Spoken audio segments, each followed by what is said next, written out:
All right, guys. So Alabama defeats Mississippi State 30-6. Mississippi State scores in the last play of the game. Listen, we're gonna hop straight into this thing. What I liked about this performance, I liked our defense. I liked the aggression. Pete Golden called it a very, very aggressive game. We were pretty much blitzing the extra safety and extra corner up coming off the edge all night. Mike Leach was able to kind of make some nice adjustments in the first quarter, but Alabama was able to get home thanks to their front four. Bama did a really good job, really, of kind of hiding the injuries because Timothy Smith didn't play. I don't even think Bobby played today. Jaheim Otis, he didn't play. Like, we missed 3 of our top interior defensive linemen, 2 of our other inside linebackers, and so we had to really rely on some other dudes to really step up and play. So it was a little shocking. But Alabama's defense played really, really well. I think the story of the day was definitely Eli Ricks tonight.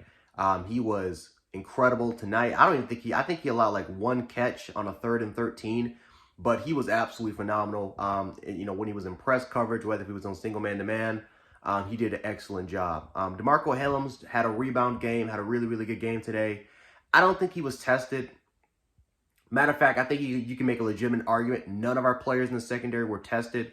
But that's what I talked about last week in the live stream, right? Mississippi State that's a much easier game to prepare for compared to Tennessee, because Mississippi State, yes, that's an air raid offense, but you know what they're going to run, right? They're going to run a lot of intermediate routes. A lot of their passing plays are damn near the running plays for the most part. They're going to run a lot of intermediate routes. They'll take some shots here and there, but they're nowhere near as aggressive compared to what Tennessee was last week. So again, for the most part, Bama actually ran a lot of base compared to what they did in years prior going against Mississippi State. And again, maybe that was to defend against the run. Mississippi State actually ran the ball pretty well. But Alabama, for the most part, DeMarco Hellams, reason why he had a great game today was because they entered his territory, right? DeMarco Hellams is a box safety. For the most part, he's a linebacker, to be honest. He's really a linebacker. Probably better than most of our linebackers, most of our inside linebackers. But DeMarco Hellams, you throw it into his vicinity, you throw it into his area, inside that box area, he's a killer, man. And you saw what he was able to do in the run game. You saw what he was able to do every time they kept throwing the ball underneath. Hellams was able to come up and smack the defender. That's what we know about Hellams. That's why Hellams has been a starter for damn near the last couple years. Why he's played heavily since 2020 is because he has one job, he has one role, and that's to be a guy that can play inside the box. The question is that if you throw it, if he's covering the deep third, if he has the responsibility of covering the deep third, or if he's lined up in a man-to-man situation where that player is going deep, can he defend against it? And so far, the answer is no. He can't defend against that. So I think that question of whether or not he can still stick around with some of the other better receivers, especially guys that can stretch the field, I think that's still a question. But we got to give DeMarco Hellams some credit. He was able to have a really, really good game today. Again, Eli Ricks played great. I thought Kool-Aid was okay. Kool-Aid made some plays here and there, but he was targeted a lot, probably more than we've seen him get targeted since the Texas game. He was targeted a lot. So I think that's more of a compliment to Eli Ricks, is how he's able to play, how he's able to defend against the pass, especially in those one-on-one situations. But Kool-Aid played okay. You can make an argument. He had a really good game. Not a great game, I would say, but definitely played a pretty solid outing. I feel like, for the most part, we got our 2 guys. I think after this performance, I think Eli Ricks would play. Terrion Arnold, as crappy as a performance he had against A&M and against Tennessee, if Terrion Arnold would have started today, I think Terrion Arnold would have had a good game. Because, again, they ran a lot of underneath routes that I think Arnold would have defended really well. How did I know this? Because that's what he did when he had his opportunity before the A&M and Tennessee game. And they kept running those same routes, those same route concepts against him. And Terrion Arnold damn near was defending those passes to perfection. Right? The Vanderbilt game, that's what they tried to do with him in the Vanderbilt game. Right? So I think that Arnold would have had a good game if he would have started today. But Eli Ricks, I feel like, for the most part, I feel like he won the job today, and I feel like it will be Ricks and Kool-Aid, which is something that everyone predicted would be the matchup. That would be the starting tandem, would be Kool-Aid and Eli Ricks. So I feel like that's going to be it moving forward. But no, guys, I was impressed with the defense. The defense only allowed 1 touchdown with literally it was the final play of the game. Mississippi State actually had some solid drives, but when you look at the time of possession, Mississippi State damn near dominated time of possession, especially in that first half. But Alabama didn't really give up points. We were able to kind of force a lot of mistakes. We were able to kind of do, we were able to kind of force Mississippi State to do some uncanny things, and at the end of the day, we got rewarded. But the good thing I think for Alabama is that we only had one penalty until damn near the last drive of the fourth quarter. We had one penalty again to the last drive of the fourth quarter. We didn't make a lot of mistakes, guys. Mississippi State made a lot of mistakes today, a lot of unenforced errors. They had some targeting calls go against them. They had some turnovers that definitely went ahead and went our way.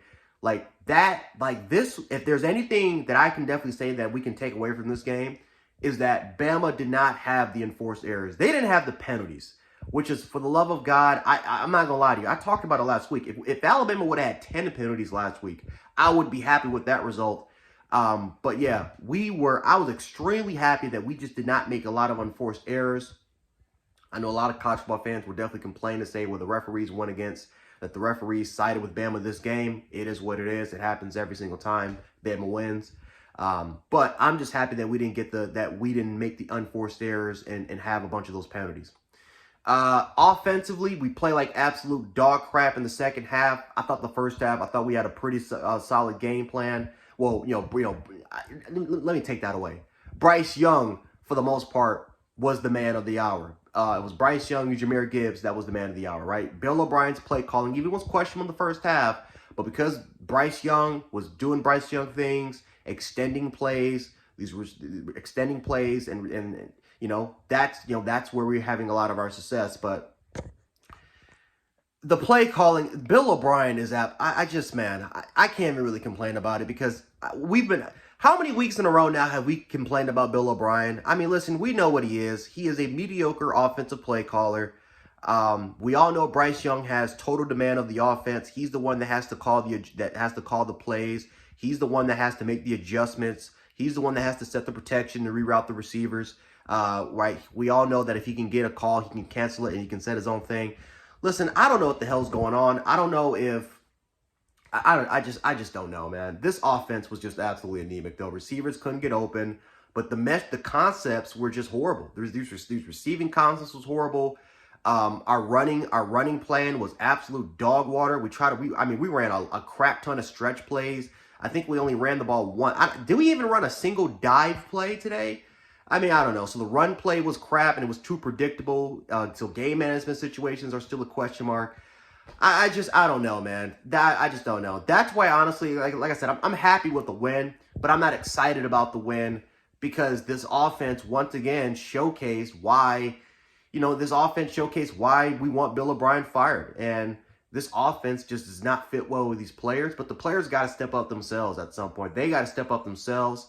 But I don't know, man. This offense was just, once again, anemic in the second half. Absolutely anemic. So, yeah, we're going on the road. We got a bye week, at least this week. We could take some time, rest, evaluate the players, evaluate the staff, see what we need to work on. And then we're on the road against Baton Rouge. They absolutely killed Ole Miss today. So that's going to be, I'm telling you right now, it's going to be a night game. It's going to be a very, very difficult environment.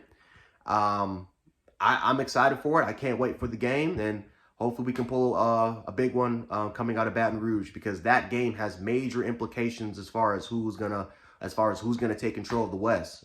So this is a major game for us. But anyway, guys, Jan Sports. I'll catch you guys later. Roll Tide.